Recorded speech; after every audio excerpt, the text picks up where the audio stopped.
Signing చేయనా శాల్వా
ఈరోజు 44వ డివిజన్లో రాఘవన్న ఆధ్వర్యంలో గడప గడప తిరుగుతున్నాం. ఇక్కడ మనకు ప్రతి ఒక్కరు ఆశీర్వదిస్తున్నారు. ఎందుకంటే జగనన్న చేసిన పథకాలు అలాగే అనిల చేసిన అభివృద్ధి ఈ రెండుతో మేము ముందుకు పోతున్నాం. ప్రతి ఒక్కరు ఆశీర్వదిస్తున్నారు. ఎందుకంటే ఏదో ఒక పథకం ప్రతి ఒక్క ఇంట్లో లబ్ధి చేకూరుకున్నారు. జగనన్నని మళ్ళీ సీఎం చేసుకోవాలని ఎక్కడ చూసినా మీరు చూశారు, సిద్ధం సభ చూశారు, జనాలు ఎలాగా ఎగబడుతున్నారో. లక్షల మంది, ఇంతవరకు ఒక హిస్టరీ అనేది లేదు. ఇంతవరకు సీఎం, ఒక ఆంధ్రప్రదేశ్ సీఎం మన వైఎస్ జగన్మోహన్ రెడ్డి గారు చూడ్డానికి జనాలు ఉదయం నుంచి పెద్దోళ్ళు కానీ ముసలోళ్ళు కానీ ఉదయం నుంచి వచ్చి స్టేడియాల్లో కూర్చోవడం, గ్రౌండ్లలో కూర్చోవడం, ఆయన చూసిపోవాలని ఒక్కసారి మొన్న చూసాం.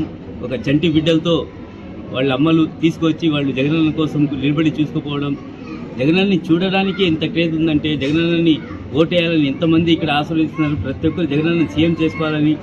ఇక్కడ ఏమంటే జగనన్న చేసిన పథకాలు నవరత్నాలు, ఆయన వస్తే మళ్ళా రాష్ట్రం మొత్తం సుఖ సంతోషాలతో హాయిగా ఉంటారని ప్రతి ఒక్కరు ఆశిస్తున్నారు. తప్పకుండా జగనన్నని సీఎం చేసుకోవాలని. అలాగే అనిలను చేసిన అభివృద్ధి ఎక్కడ చూసినా సిమెంట్ రోడ్లు ఎక్కడ అవసరం ఉన్నా, ఏ వీధిలో అవసరం ఉన్నా అక్కడ సిమెంట్ రోడ్లు కానీ ట్రైన్లు కట్టుకుంటూ ముందుకు పోతున్నాం. స్కూల్ చూస్తున్నారు మీరు. నాడు నేటిలో ఎన్ని స్కూల్ ఈరోజు కార్పొరేట్ స్కూల్కి ధీటుగా ఈరోజు గవర్నమెంట్ స్కూల్ ఉన్నాయంటే ముందు ఒక 100 మంది 200 మంది చదివేది ఇప్పుడు ఒక్కొక్క స్కూల్లో 500 మంది 600 మంది 1000 మంది వరకు స్ట్రెంత్ ఉందంటే అది ఒక జగనన్న చేసిన గొప్ప అభివృద్ధి కదా. అలాగే పార్క్ చూసాం, 32 పార్కులు కట్టుకుంటూ పోయాం నెల్లూరు సిటీలోని. అలాగే ఫ్లైఓవర్ కానీ ఇలా చూసుకుంటుంటే ఎన్నో ఇంకా మేనిఫెస్టో వస్తే ఇంకా జగనన్నకి ప్రతి ఒక్కరు ఆశీర్వదిస్తారు. తప్పకుండా జగనన్న సీఎం చేసుకుని నేను ఒక సామాన్యుని మీకు ఎప్పుడూ అందుబాటులో ఉంటా.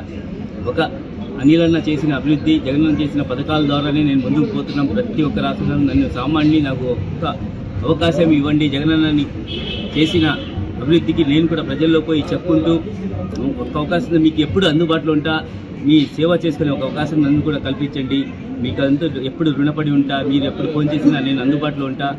ఒక అవకాశం వైఎస్ఆర్ కాంగ్రెస్ పార్టీ ఫ్యాన్ గుర్తుకు ఓటేసి అత్యధిక మెజారిటీతో గెలిపించాలని. అలాగే ఈరోజు విఎస్ సాయి రెడ్డి అన్న మన ఎంపీగా వచ్చారు. ఆయన వచ్చిన తర్వాత ఇంకా మన నెల్లూరు సిటీలో కానీ మన జిల్లాలోనే ఒక ఆశ్చర్యం.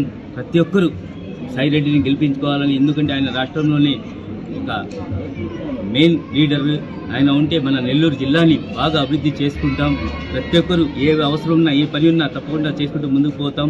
అందుకోసం ఒక ఓటు ఎంపీ గారికి, విజయశ్రెడ్డి గారికి, ఒక vote YSR Congress party Nellore city అభ్యర్థికి వేసి 2 ఓట్లు వస్తే 2 ఓట్లు వైఎస్ఆర్ కాంగ్రెస్ పార్టీకి అత్యధిక మెజార్టీతో గెలిపించాలని మనస్ఫూర్తిగా కోరుకుంటున్నాను. మీకు ఎప్పుడు అందుబాటులో ఉండేవాడిని, మీకు సేవ చేసుకునే అవకాశం నన్ను కల్పించండి.